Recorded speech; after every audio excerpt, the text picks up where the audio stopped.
Bismillah ar-Rahman ar-Rahim. We begin in the name of Allah, the most beneficent, the most merciful. The question before us today is in the form of an email. Salam Sayyidana.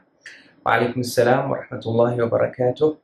Did the early Shia believe in Ismah, the doctrine of the infallibility and inerrancy of the Imams? Would appreciate if you could substantiate your response with hard evidence.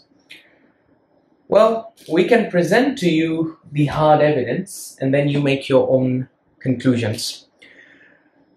One of the early Shias is a companion by the name of Zurara ibn A'yan, the controversial figure, but today's 12-er traditional establishment regard him as a hero of sorts. Let's see what his belief was. This is Rijal al-Kashi, Mu'assasatul A'lami edition, one of the oldest and most authoritative books of Ilm al-Rijal in the Shi'i school. If you look at page 119, Mu'assasatul A'lami edition, you have a narration narrated by three companions, of whom Abu Usama Zayd al-Shahham is one of them, and the sanad is authentic. It is authenticated by even traditional 12-er Shia scholars such as Ayatollah al-Sheikh Muhammad Asif Muhsini. In his Mu'jam al-Ahadith al-Mu'tabara, you can refer to volume 6, pages 393 to 394. And it's hadith number 7770/8. It's also listed by the author of Jami'ul Ahadith or Jami' Ahadith al-Shia, which is compiled under the supervision of Ayatollah Syed Ali Hur, volume 14, page 170. The narration is authentic. What does it say? These companions narrate, they say, كنا جلوسا عند أبي عبد الله عليه السلام فدخل عليه زرارة. We were seated in the presence of Imam Abu Abdullah al-Sadiq عليه السلام when Zurara entered upon him. فقال إن الحكم ابن عيينة حدث عن أبيك أنه قال صل المغرب دون المزدلفة.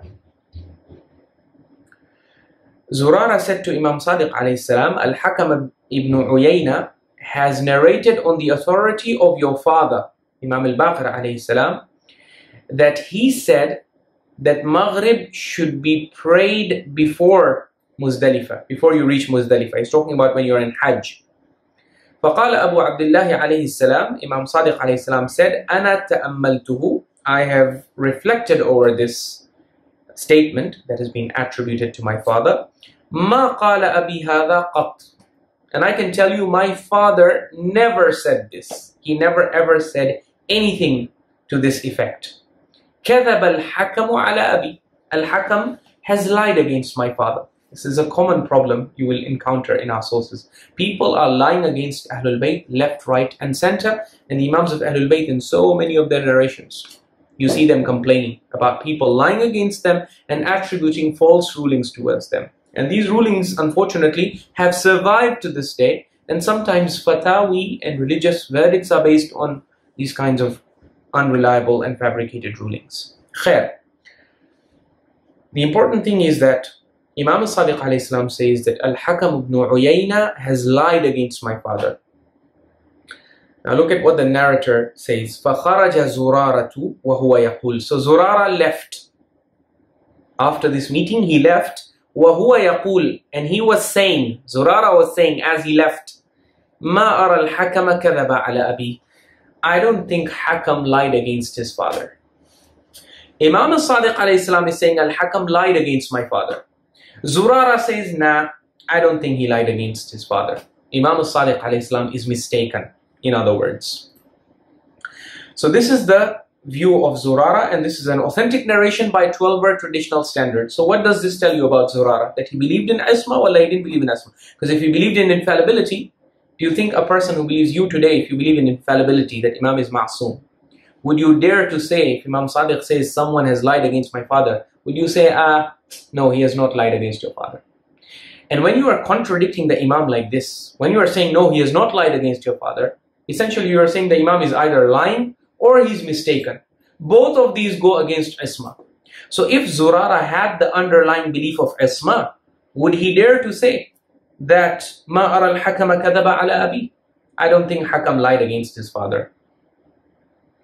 The fact that he contradicts, he has the courage and the audacity to contradict the statement of the Imam and to negate it and to reject it, shows you that he does not accept the doctrine of infallibility. Because if he considered the Imam to be ma'soom, he would be saying whatever the Imam says, Imam is ma'soom, he can't be wrong, he can't make any mistakes. So therefore everything he says must be the absolute haqq.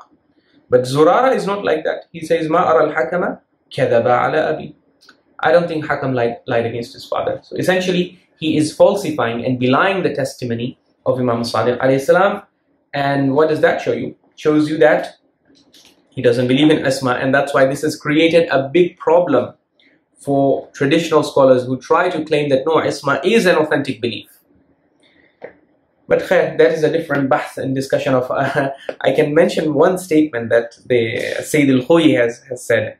وَقَدْ أُجِيبَ عَنِ الرِّوَايَةِ بِمَا هُوَ مِنَ الْمُضْحِكَاتِ. Syed Ali Hur has also talked about this narration. He says the answers that scholars have tried to come up with to explain away this narration and to rescue Zurara and also to rescue the traditional doctrine of infallibility. He says, min al-mudhikat, they have brought laughable and ridiculous answers to explain away this narration. Yani none of those answers which those other scholars have answered make any sense. Wassalamu ala man ittaba al-huda.